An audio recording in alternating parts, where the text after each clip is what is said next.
আজ 15ই জুলাই 2025। আমাদের লাদাখ ভ্রমণের আজকে ছিল তৃতীয় দিন। তবে আজকে ছিল সাইট সিন। আমরা সকাল থেকেই বেরিয়ে পড়েছিলাম। প্রথমেই আমরা গেছিলাম থিক্সে মনাস্ট্রিতে এবং সেখান থেকে ফিরে আমরা গেছিলাম র্যাঞ্চো স্কুলে। সব জায়গায় প্রচুর ফটোশ্যুট করেছি। তারপর ফিরে এসেছি সে প্যালেসেও দেখলাম। বাইরে থেকে দেখলে মনে হবে যেন কাদার পাহাড়।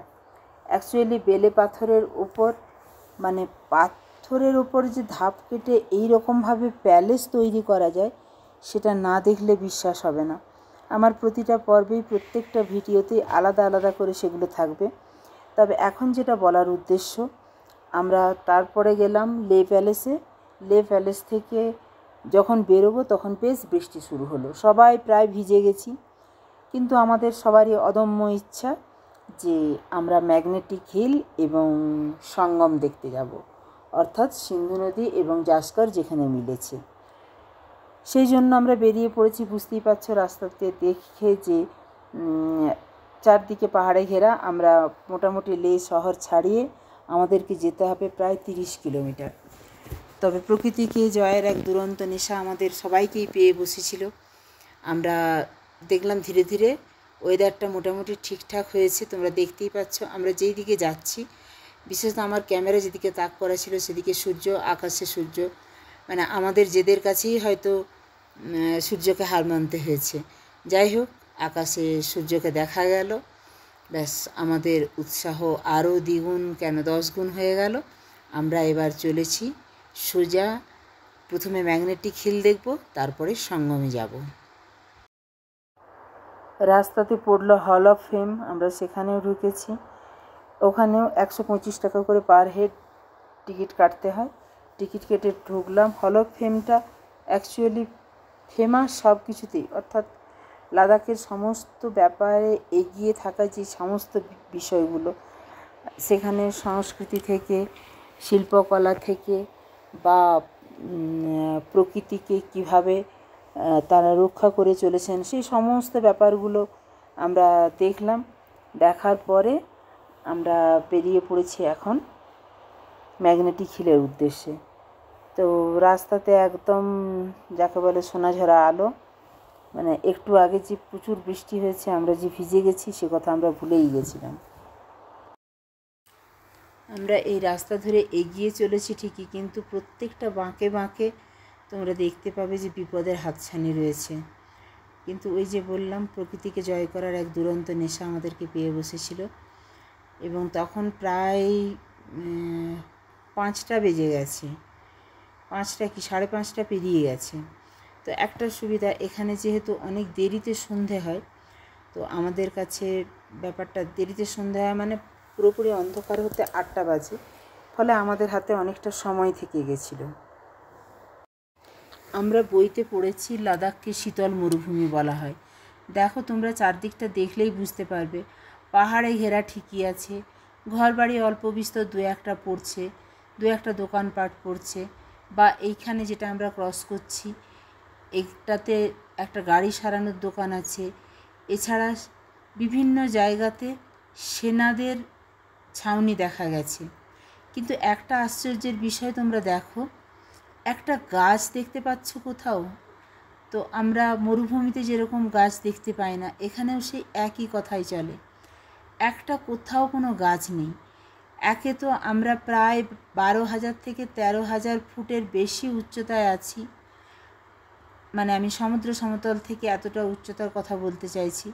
ফলে এখানে যথেষ্টই একটু অক্সিজেনের ক্রাইসিস হয় আমাদেরও নিজেদের মধ্যে। যখন আমরা একটু সিঁড়ি করছি বা একটু জোরে হাঁটাচলা করছি সাইট সিনগুলোতে, তখন মারাত্মক রকমের কষ্ট হচ্ছে। কিন্তু তোমরা শুধু একবার, আমি এই অংশটাতে পুরো ভিডিওটা টানার একটাই উদ্দেশ্য, তোমরা শুধু একটা কোথাও গাছ দেখতে পেলে বলবে।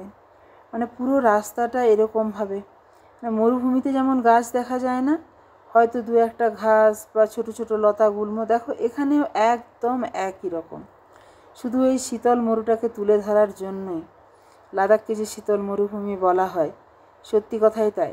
অ্যাকচুয়ালি আমরা যেটুকু শুনেছি সেই হিসাবেই এখানে আসা। যে জুন, জুলাই, আগস্ট, সেপ্টেম্বর এই 4টে মাস এই জায়গাগুলো বরফ মুক্ত থাকে, বাকি সবসময় কিন্তু বরফে ঢাকা থাকে। তাহলে এতটাই যদি বরফে ঢাকা থাকে তাহলে সেখানে গাছ জন্মাবে কী করে? আমি শুধু মেঘ, রাস্তা, পাহাড় সব কিছু ব্যাপারটা দেখাতে চাইছি, কিন্তু এতটাও ভালো বা পরিষ্কার করে দেখাতে পারছি না, এই কারণে কাঁচটা অনেকটা বৃষ্টির কারণে ঝাপসা হয়ে গেছে। যাই হোক, আমি শুধু টেনে নিয়ে চলেছি যদি কোথাও গাছ দেখতে পাই। কেন শীতল মরু বলছি সেটা তোমরা বুঝতেই পারছো। এবার কিন্তু রাস্তার প্রকৃতি অনেকটা পাল্টেছে। তোমরা শুধু ডান দিকটা একটু লক্ষ্য করলেই দেখতে পাবে। এবার কিন্তু আমরা যথেষ্ট উচ্চতার মধ্য দিয়ে উঠছি, কারণ ডান দিকটা দেখো অনেকটা নিচু বা খাদ দেখা যাচ্ছে। দেখো রাস্তার যে দুধারের প্রকৃতি কিন্তু পাল্টায়নি, সেই একই রকম রুক্ষ শুষ্ক পাহাড়, যেখানে একটুও তোমরা গাছপালার কোনো চিহ্ন দেখতে পাবে না, একটুও কোনো কিছু নেই।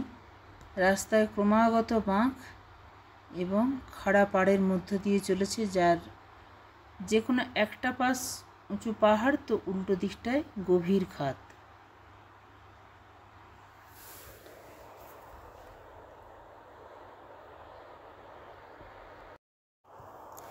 এবার কিন্তু আমাদের সঙ্গী হয়েছে ডান দিকে একটি নদী উপত্যকা। তোমরা একটু ভালো করে খেয়াল করলেই দেখতে পাবে নদীর কিছুটা অংশ দেখা যাচ্ছে, এই যে মাঝে মধ্যে একটুখানি করে দেখাতে পাচ্ছি।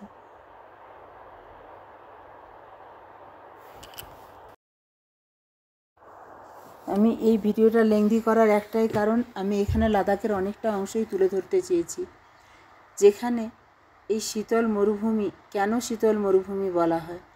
তোমরা দেখো আমি যে এতটা অংশ, তোমরা নদীটা মাঝে মাঝে দেখতে পাচ্ছ নিশ্চয়ই। আমরা আলটিমেট গিয়ে নদীর ধারে পৌঁছবো এবং সঙ্গমের অংশ দেখাবো।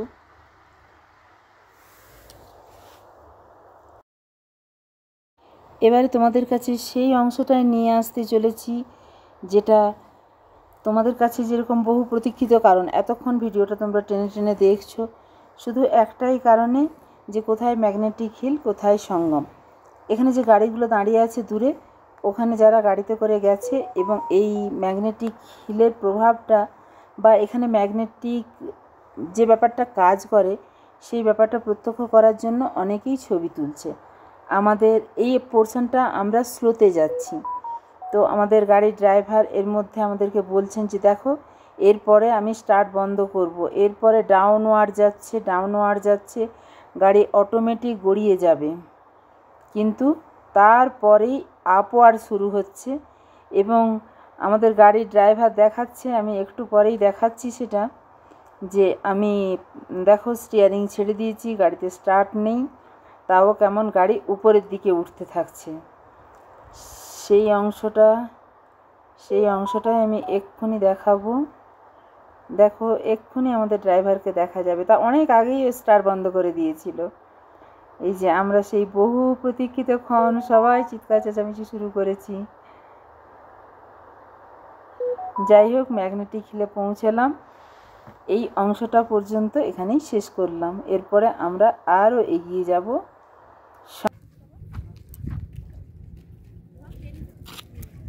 সেখানে চলো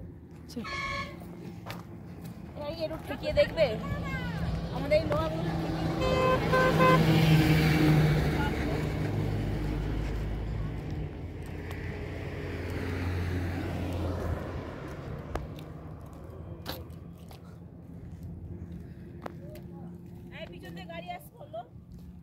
না, আমাদের ওই গাড়িটা এলে তো তখন বুঝতে পারবো। ওই গাড়ি চালাবে তো, ওই গাড়িটা চালাবে, সব গাড়ি চালাবে।